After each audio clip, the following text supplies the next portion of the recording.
You can read every book on self-love, listen to endless motivational speeches, and tell yourself 1,000 times that you are worthy. But if you miss this one crucial truth, the love you're chasing will always feel just beyond your reach. Today on Psychology Insights, I'm not here to drown you in more theories or polished words. I'm here to hand you a real key, a profound insight Carl Jung discovered, one that has the power to completely shift the way you see yourself and connect with others. Are you ready to uncover it? This journey isn't about fixing what's broken or forcing a smile over your pain. It's about embracing your entire self, your shadow, and your light, and finally building a life rooted not in appearances, but in truth. This isn't just theory. It's a call to action, a mirror held up to your soul. Every relationship you experience is not a random twist of fate. It's a reflection, a clue pointing back to something within you that longs to be seen, understood, and healed. Think for a moment. Who was the last person who stirred something powerful in you? Whether it was love, admiration, anger, or frustration. That person wasn't just a character passing through your story. They were a mirror, revealing parts of yourself that you may not even know you're hiding. Maybe you're drawn to people who make you feel small, or maybe you're easily irritated by those who seem arrogant or overly confident. Have you ever stopped to ask why? Instead of asking, why are they like this? Try asking yourself, what is this stirring up in me?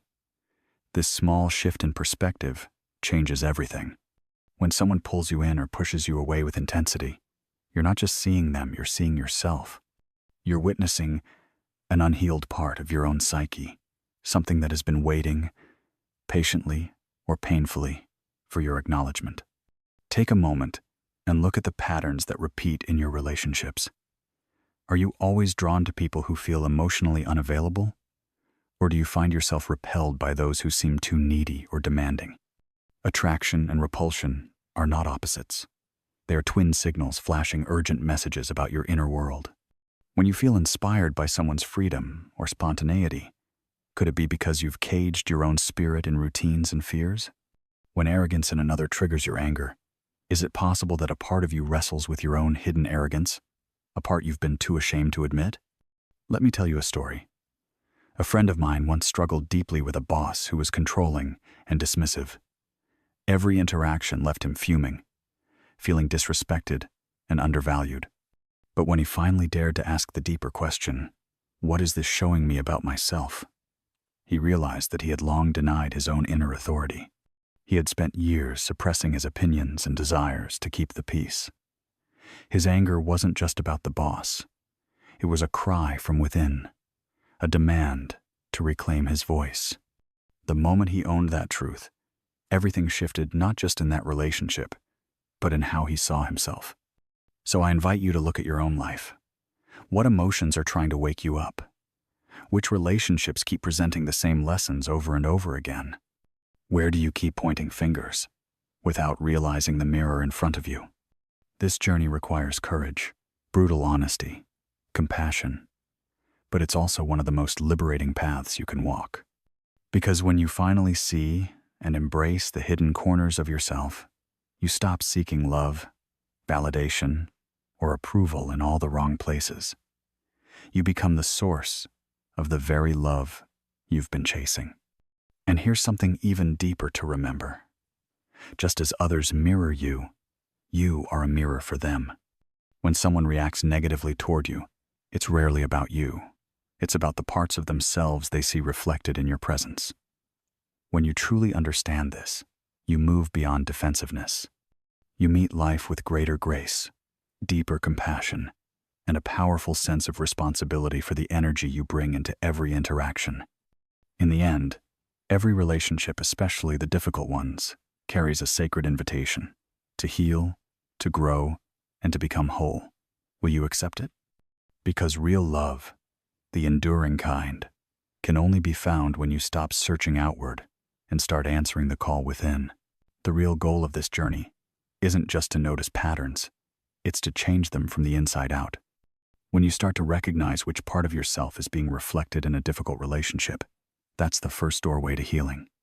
And here's the beautiful part. Once you consciously embrace and integrate those hidden, rejected, or underdeveloped aspects of yourself, your relationships begin to transform almost effortlessly. You won't have to force anything. The right people will simply start showing up. But make no mistake, this isn't magic, and it doesn't happen overnight. It's a practice, a slow, patient unfolding. As you move through this process, I invite you to approach your emotional reactions like a scientist observing a fascinating experiment. When someone triggers you, don't rush to judge yourself or them. Instead, ask with genuine curiosity, what is this moment revealing about me? Over time, you'll realize that the people who once stirred up the strongest emotions in you no longer hold that same power. Without even noticing it at first, you'll stop attracting people who mirror your wounds. Instead, you'll begin attracting people who resonate with the healed, whole version of yourself, the version of you that no longer needs validation, no longer seeks someone else to complete you, because you have found that wholeness within. True love, the kind that lasts and uplifts, is only possible after you've walked this path of self-discovery. When you love from a place of fullness rather than emptiness, your relationships become spaces for mutual growth instead of emotional dependency. You no longer look to someone else to fill a void inside you. You meet them already whole. And here's the ultimate truth you need to hold on to. The part of yourself that you reject is the very part that keeps sabotaging your relationships. You cannot truly love anyone until you accept everything you are. Let me ask you, what parts of yourself have you tried to hide? The anger you suppress, the ambition you downplay, the fears you deny, these form your shadow. Until you turn toward it with acceptance and courage, you will continue to unconsciously project those insecurities onto others. Have you ever noticed that arrogance in others makes you uncomfortable? Maybe that's because, deep down, a part of you fears being seen as arrogant. Or maybe you're drawn to people who make you feel small because a hidden part of you still believes you are not enough. Here's something worth thinking about. I once knew someone who constantly criticized selfish people. She would go on and on about how selfishness ruined relationships. But over time, through deep self-reflection, she realized she had spent her whole life neglecting her own needs just to win approval. She wasn't angry at other people for being selfish. She was angry at herself for never allowing herself to be. That realization didn't make her selfish. It allowed her to set healthier boundaries and stop resenting others for doing what she never gave herself permission to do. Your shadow isn't just a collection of your flaws, it also holds your unclaimed strengths, your forgotten dreams, your dormant talents. Every time you deny a part of yourself, you create a subtle fracture inside, a hidden wall that keeps real connection out. But when you embrace everything you are, the light and the dark, the messy and the brilliant, you stop looking for love in others. You become love itself. And from that place, genuine relationships, the kind you've been searching for all along, begin to flow naturally. So the next time you find yourself judging someone harshly or feeling an intense emotional charge, pause and ask yourself, what mirror is being held up to me right now? Pay close attention to those reactions, because inside them lie the richest clues to your own healing. Maybe you despise vulnerability in others because you're terrified of your own. Or maybe you sneer at ambition because you haven't allowed yourself to chase your own dreams without shame. In the end, this work isn't about becoming perfect. It's about becoming whole. And when you are whole, you no longer chase love. You attract it, effortlessly and authentically. Have you ever wondered why you're drawn to certain people again and again, almost as if some invisible force is pulling you toward them? The truth is, your shadow, the hidden parts of yourself, plays a powerful role in your romantic attractions. We are often irresistibly pulled toward those who express the very qualities we've repressed in ourselves. If you find yourself attracted to dominant personalities, maybe it's because a part of you is quietly yearning to reclaim your own authority. Or if you often fall for people who seem broken and in need of saving, ask yourself, is there a neglected part of me that longs to be cared for too? Relationship sabotage doesn't usually happen in loud, obvious ways. It's subtle. It's persistent. You might fear abandonment so much that you unconsciously push people away before they even have a chance to hurt you. Or maybe you're so afraid of being controlled that you reject any suggestion or compromise, even when it's fair and reasonable. These patterns aren't accidents. They are the protective strategies of your unintegrated shadow, working overtime to shield you from old wounds. The first step toward breaking free is to find the courage to see these patterns without judgment. So the next time you feel an intense irritation toward someone, instead of blaming them, gently ask yourself, where does this live inside me? It's not about criticizing yourself, it's about knowing yourself better. One way to start healing is to create safe spaces where you can express the parts of yourself you've long suppressed. If you've buried your creativity under years of practicality, find a place to paint, write, or dance freely. If you've hidden your need for connection behind a wall of independence, allow yourself to open up to a trusted friend. Little by little, those rejected parts stop being your saboteurs. They become your greatest strengths. Here's something powerful you can try. Write a letter to your shadow. Thank it for trying to protect you all these years. Tell it you are ready to work together now, not against each other. This inner dialogue might feel strange at first, but it can spark a profound reconciliation within yourself. The beautiful paradox is this: the more you accept your darkness, the brighter you shine. The more you embrace your imperfections, the more magnetic your authenticity becomes. And it's from this place of wholeness that real love, the kind that lasts, is born. The most fulfilling relationships happen when two people meet as complete beings, each carrying both their light and their shadow with open hands. You no longer need a partner to fix something missing inside you. You no longer project your fears onto them. Instead, you build something real, something based on truth, rather than on old wounds screaming for attention. Think about your own life for a moment. Have you noticed recurring patterns in your relationships? Do you keep feeling abandoned, even when the faces change? If so, could it be that the true abandonment wound lives within you, waiting not for someone else to heal it, but for you to finally turn toward it with love and compassion? Relationships aren't just designed to make us feel good. They are powerful arenas for personal growth. Every disagreement, every disappointment, every unexpected turn carries a lesson. If you pay attention, you'll notice that every person who crosses your path comes with a specific mirror, reflecting exactly what you most need to see. And until you truly learn that lesson, the patterns will keep repeating. The names might change. The stories might look a little different. But the underlying dance stays the same. So today, I invite you to stop chasing perfect love and start using every relationship, even the painful ones, as a tool for deeper self-discovery.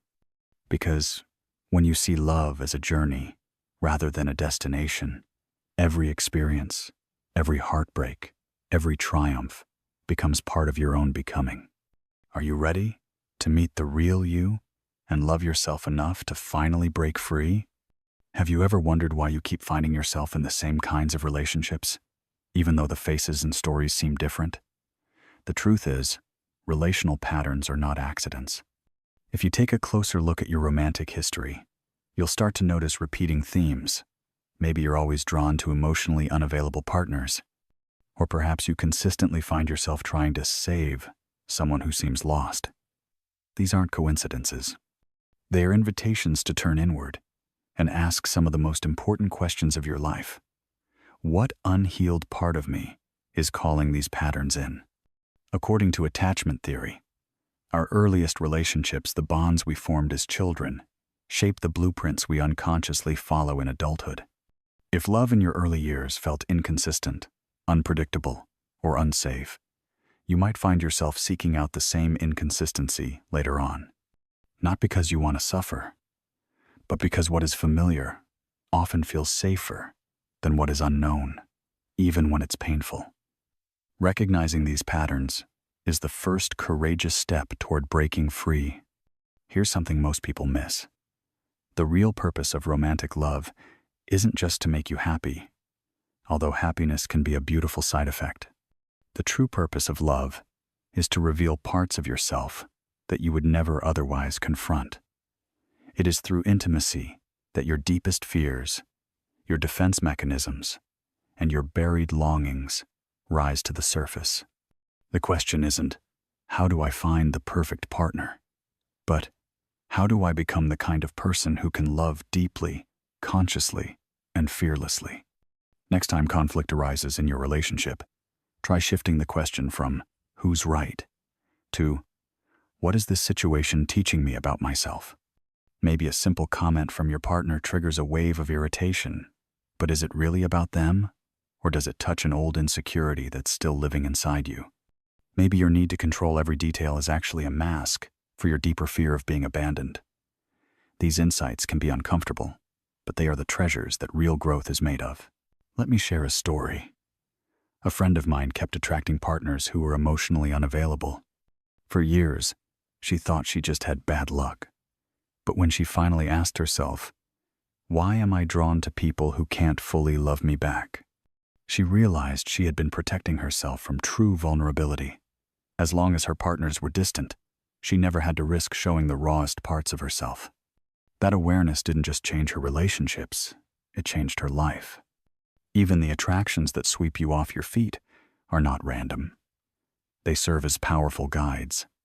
If you find yourself mesmerized by someone's sense of freedom, it might be because your own spirit is aching to break free from self-imposed cages.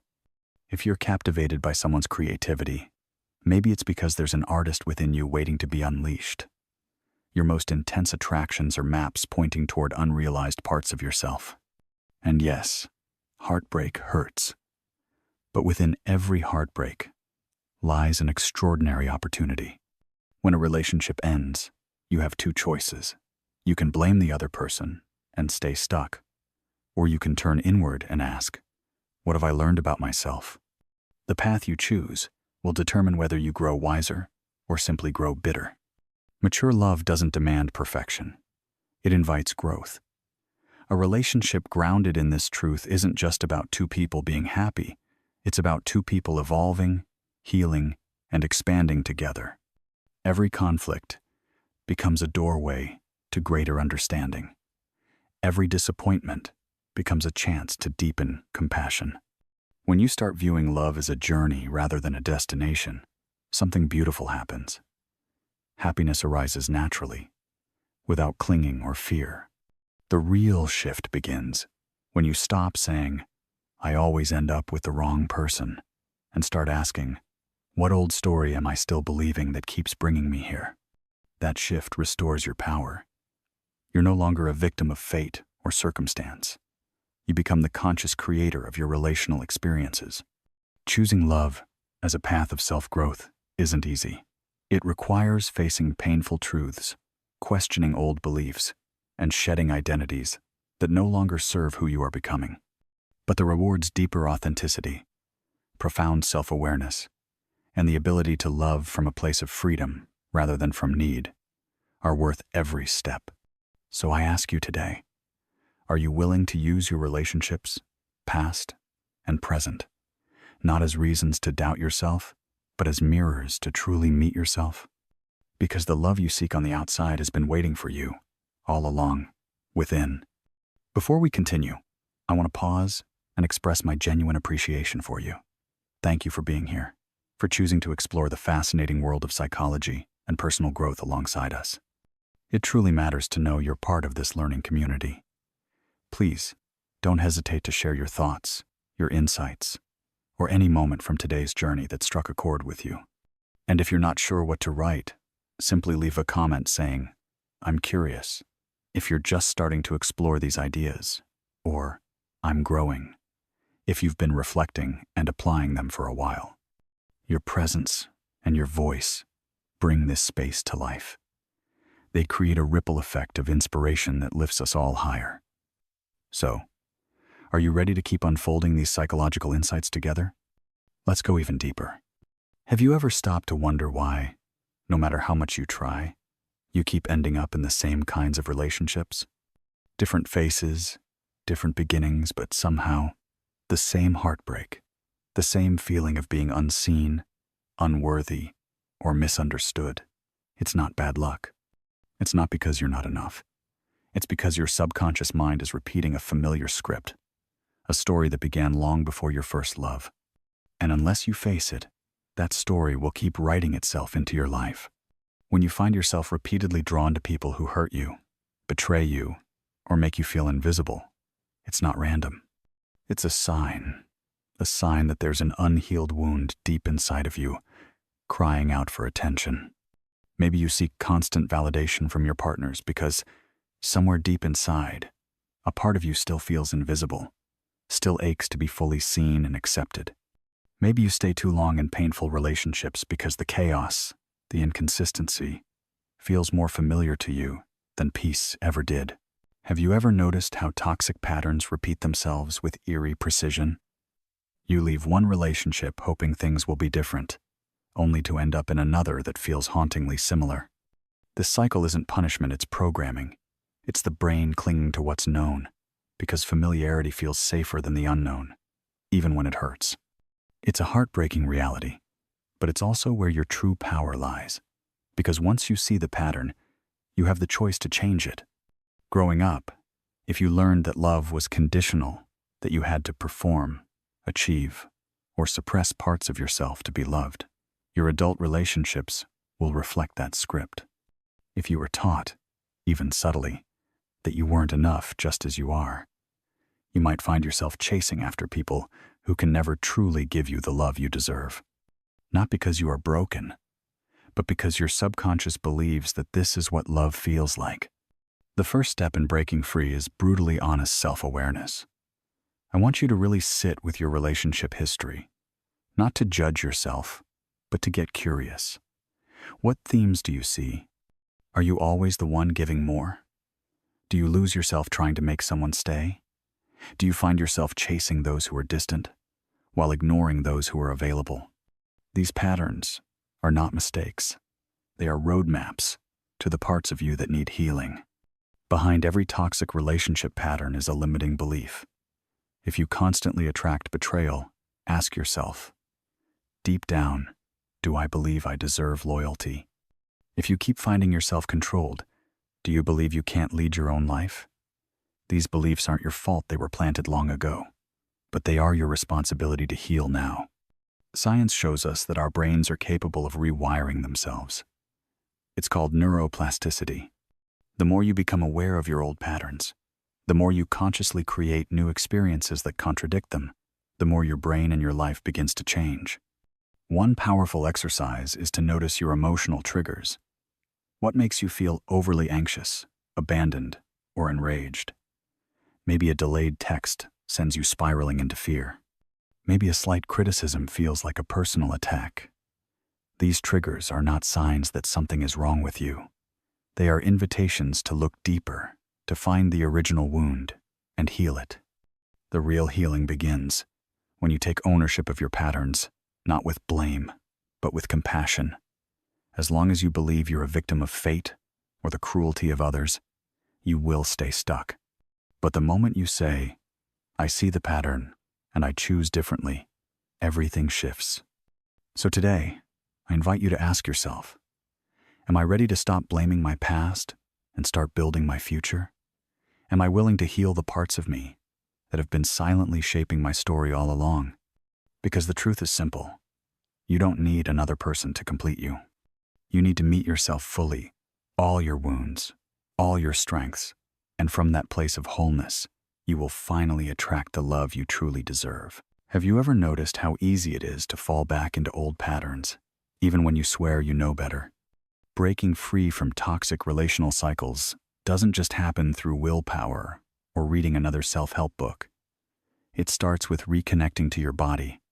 Just like any addiction, relational addictions send subtle signals before they pull you in.